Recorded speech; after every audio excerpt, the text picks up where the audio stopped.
very much for having us. And we've drawn the difficult slot just before lunch, and that's why I've decided to use our customers in order to do the buffer instead of me. But only joking. My name is Adi, I'm coming from Israel. I'm the product and marketing manager for the HP C5 platform. Recently announced the C550 last year. And I'm here to talk about the digital print for packaging economics and why there is a valid economic business case for printing on digital for packaging. I will be very brief, mainly because I believe that the biggest advocates for any kind of a solution is eventually the customers. And that is why we will open it up for a discussion with two of our customers, as mentioned, Leopoldo Santorroman from Santorroman and Christy from the box maker. But let's start by envisioning. If I ask you to close your eyes now and think about digital print for packaging, you will mostly come up with the image on your head, with the cool stuff, the Share a Coke campaign, those small runs, those very special things, and not necessarily you will think about industrial availability or industrial quantity for doing that on digital.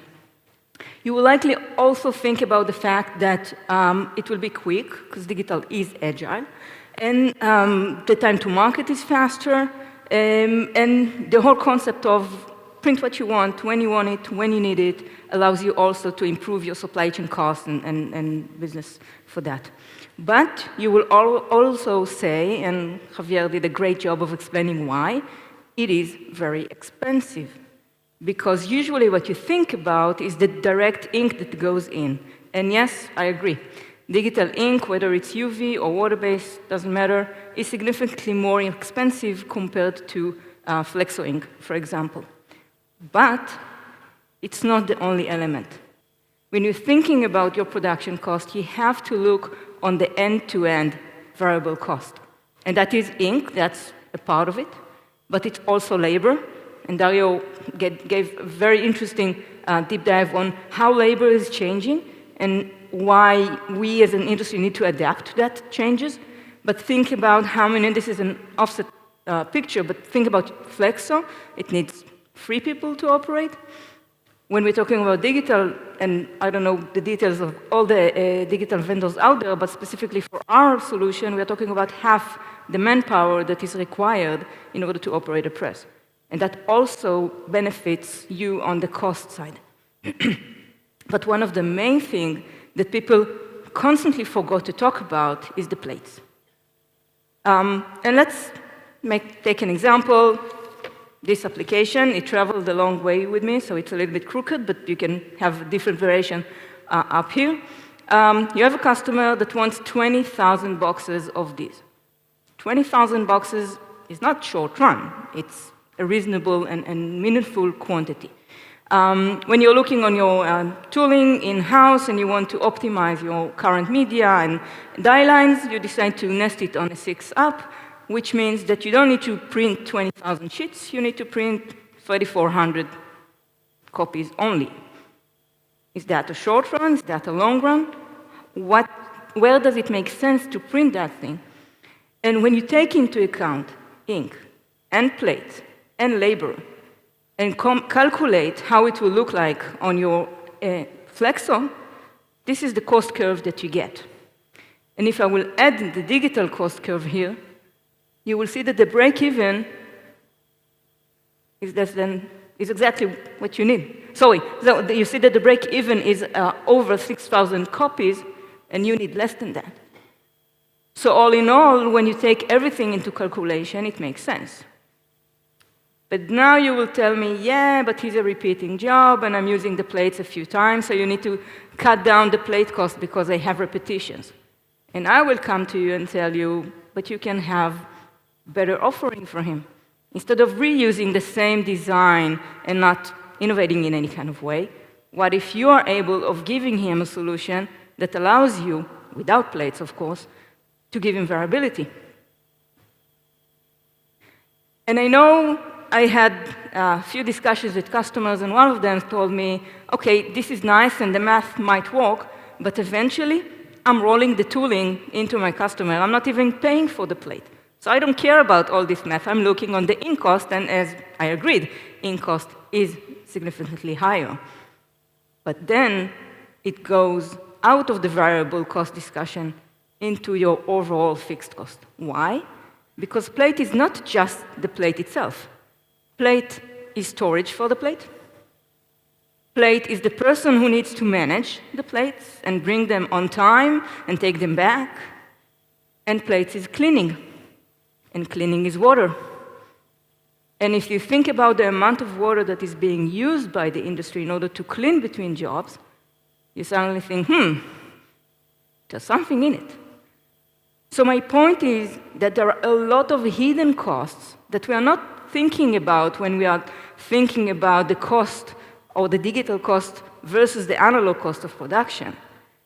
Why? Because hidden cost, apart from the name itself, hidden, it is very difficult to take them and associate them to a specific job. So how do I do the math? How do I know what to do and what makes sense to me? And in order to develop exactly that topic, I'm really, really happy to have two of our customers, Leopoldo Santorroman, I'll get it wrong, so I'll read. The Strategic and Business Development Manager in Santorroman, and Chrissy Duval, the VP Sales of the box maker. And Frazier will be kind enough to moderate this session. Please, come up. Thank you.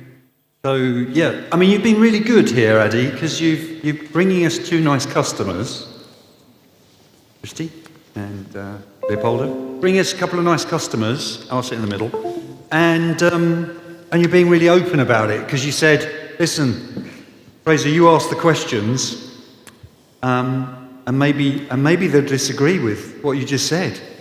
So that's good. Let's just quickly, I know you know Christy, because obviously Christy's done a little bit of an intro of the company, but just give them a little tiny bit more, Christy, of the business. Yeah, from a digital perspective, I think everybody knows what we do in terms of digital, but we also produce flexo corrugated boxes up to 2 color. So we have a hybrid customer base, so we have to make decisions on a regular basis. Do we produce flexo? Do we produce digital? And there's a lot of considerations that we make when we have to do that. And we're going to touch on that, aren't we? We're going to, I can see you getting quite excited over there going, yeah, the plates. Yeah, exactly, the plates. That's the issue. I don't want to have to find the plates. Carlos, so tell us, Santorroman, big corrugated producer, isn't it? So tell us a little bit about the business. Just for anyone who doesn't know, because often we get kind of a little bit of criticism. Oh, we never hear the story from a real packaging converter. So tell us a little bit about your business. We are a very traditional corrugated company, a medium player here in Spain. We are in the north of Spain, and we came from a flexo producer from all our history with a customer base like a small and medium companies, and we were very focused in high printing quality and very flexible and response time, and that was the key advantages of Santorroman in the market during those years. Leopoldo, so a big player, quite significant in the Spanish market, but European market generally. You're building another site as well, aren't you? So tell everyone about that. So you just explain.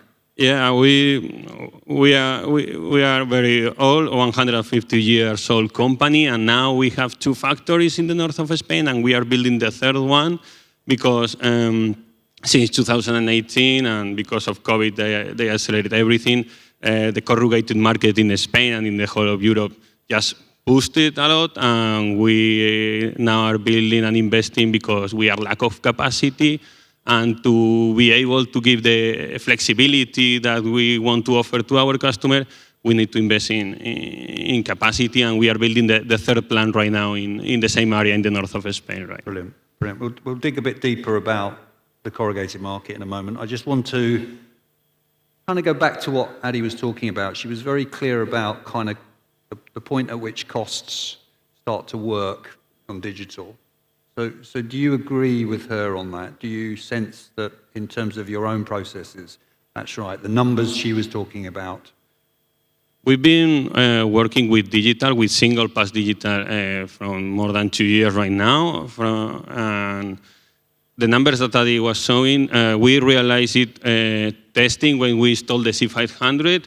Our experience is, if you compare really the hidden cost that you have in Flexo against the digital, you see that, or we have realized in our structure that the jobs that are more than 4 colors just have sense in digital printing. We are not printing nothing more than 4 colors in the Flexo.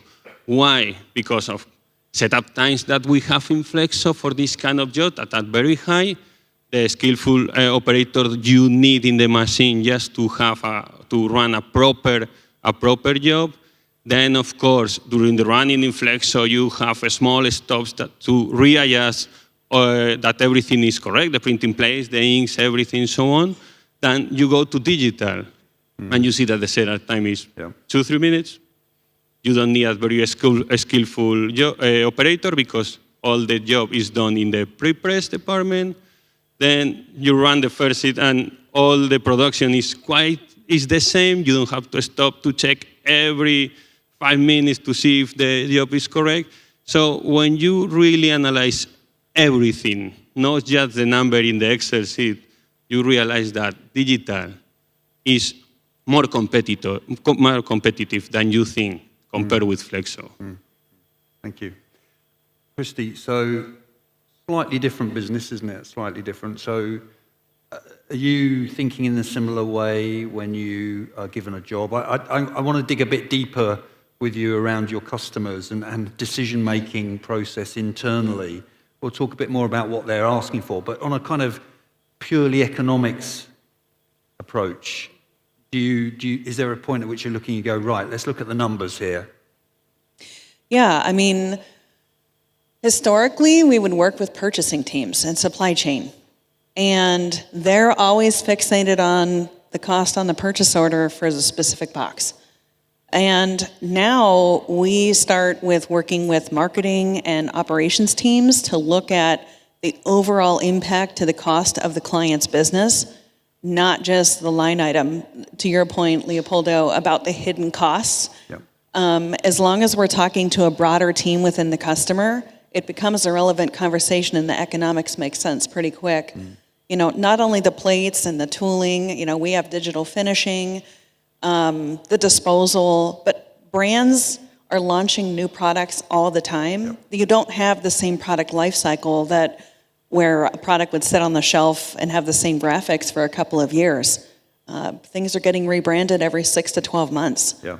Well, we could hear in the conversation around trend that there's a push, a demand for things to be responsive to market. So do you sense that in the position you're in a strong position to go to customers and say, listen, we've got flexibility, guys. We can help you here.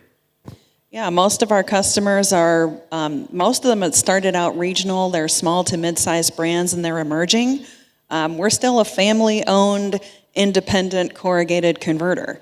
We just happen to have locations across the U.S., but mostly fixated in the northwest of the U.S. And those customers want to start out with a low barrier entry, not having to invest in tooling and plates. But then with the single pass press of the C500, we can help them scale their business and not have to really make any investments. Yeah. Leopoldo, is similar for you? Yes, absolutely. And if you add that in the past, we could then offer this kind of flexibility, that all these advantages. Now you give them this tool to the customer. They also think about new ways of using this technology for them. And you say, changing the design all the time. Don't invest in printing place because also I have to change the design, not just because I want, also regulatory, for regulatory or for many things. So you are giving them a powerful tool mainly for these small and medium companies that is our customer base, just to go to the market to attract their customers. We are offering something totally different that they didn't have in the past. I wonder whether you feel that that's changed the dynamic, in the last 10 years or so. It's changed the dynamic of the relationship between you and your customer? Because, you know, we, in the print industry, we've often been slaves to our customer, haven't we? You know, we're driven by their demand. I want this today, I want it at this price, I want this situation, you know, da-da-da. That was a traditional approach, a relationship. Do you think it's changed? Do you think this gives the power back a bit to you guys? Oh, I think it depends on the customer. It depends on the size of the customer, how big they are. But having a broader conversation within the customer with multiple stakeholders across cross-functional departments within the organization has definitely changed the power. Yeah. It's really important for us to be on equal footing with the customer and make it like it's a partnership. It's not somebody is in control and being the slave. Yeah. I think in here the trend has changed totally. Now the conversation is like in a different level because most of the time, also small and medium companies, the customer is more professional than in the past. So what they are demanding is more professional products. I mean, more technical products. And because they have seen that now the box that in the past was just a way of packing and protecting the item, now is something else. It's also a marketing tool. So more departments involved in the decision, more important for them what they are doing in the packaging. So yeah, the conversation goes to another level. Yeah.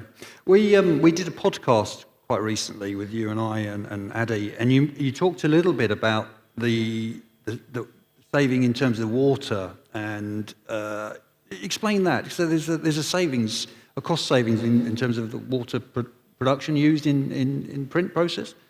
Absolutely. Flexo is very intensive in water consumption during the process, for the inks, then for the cleaning the machine, also cleaning the printing place. Yeah. Now, something that you never remember, then that water you have to do a special treatment, depuration, etc., to give the water back to the system, and then you go to digital and you don't have that. So this is one of the hidden costs that nobody sees until you have both technologies in the same area. This is a huge reduction in water consumption. And for us, it's one of the main points if you compare cost between the two technologies right now. Yeah, and then obviously from a sustainability point of view, an obsolescence point of view, there's lots of elements in there that help to justify, I guess, using this technology. Are there other additional savings, do you think? Well, I was going to say, talking about cash flow. Yep. When customers are buying litho or large volumes of flexo, they're tying up a ton of cash. Yeah. And the cost to borrow money today, much more than it used to be. So, yes, on flexo, you buy a huge volume and you get a huge price decrease. Whereas with digital, you don't have that kind of price swing. So when you buy what you need when you need it, and you only have the inventory that you need for a short period of time, you increase your turns, you have better cash flow. Yeah. We know that with corrugated, during COVID, there was obviously a massive demand for corrugated board, and some people are sort of saying things have changed slightly, the dynamic has changed a little bit. Is there still a big demand for corrugated? Do you think, it still represents a significant marketplace in terms of opportunity? Obviously, you're building a new factory, so you're going, yeah, please. But realistically, what do you sense of the market in Europe? What are you sensing? Then we'll talk about the US. What are you thinking in the European market? In European market is clear because now in terms of sustainability, now paper-based packaging is the tool that the customer have to reduce another kind of materials that are less sustainable than us. We have to say that corrugated is a perfect circular economy since the beginning. So we are the right packaging to fight this environmental matter, and customers are demanding this. Not just the biggest one that everybody knows, but also the small, because everybody is very conscious on that. And corrugated packaging, the demand of corrugated packaging is increasing in Europe because of that, or the reasons for sure, but I think this is one of the main reasons. Yeah. Just before we go away from Europe, obviously we're in Valencia and we know why we're here, there's lots of reasons. Why is the Spanish market interesting? Obviously there's an argument about the fruit and vegetable market. Is there any other reason? Is there there a flow of money? Is it what's about this market? What's the Spanish market, the main industry here for corrugated, in terms of corrugated consumption, is the food and agriculture for sure. We are one of the leader. We are the leader in Europe in this matter, and for exports to the rest of Europe and the rest of the world. But also we have a very heavy industry network in many parts of Spain. And I think Spain right now is the third production market in terms of square meters in the whole Europe. Germany is the first one, Italy the second one, but Spain is the third one. We used to be the fifth in the past. Now we have passed France and so on. So I think for producers is one of the most interesting market in Europe. And as you say, there's clearly some trend in Spain, but also. Do you sense that the technology here is good? What is it that's kind of technology for sure, and you have to think about just in digital printing, the quantity of single pass machines you have installed here in Spain compared to the rest of Europe is huge, and this has to be for something, you know. Yeah. And that's why we're here. The US, what's happening out there? Well, I think Amazon has a global impact, but it certainly drives a lot of impact in the U.S. market. And someone mentioned yesterday in their presentation about Amazon, pushing to eliminate the exterior shipper and the primary packaging needing to be more robust. Yeah. How could that not impact the corrugated market? Needing it to be more, the unboxing experience is not going away. Yeah.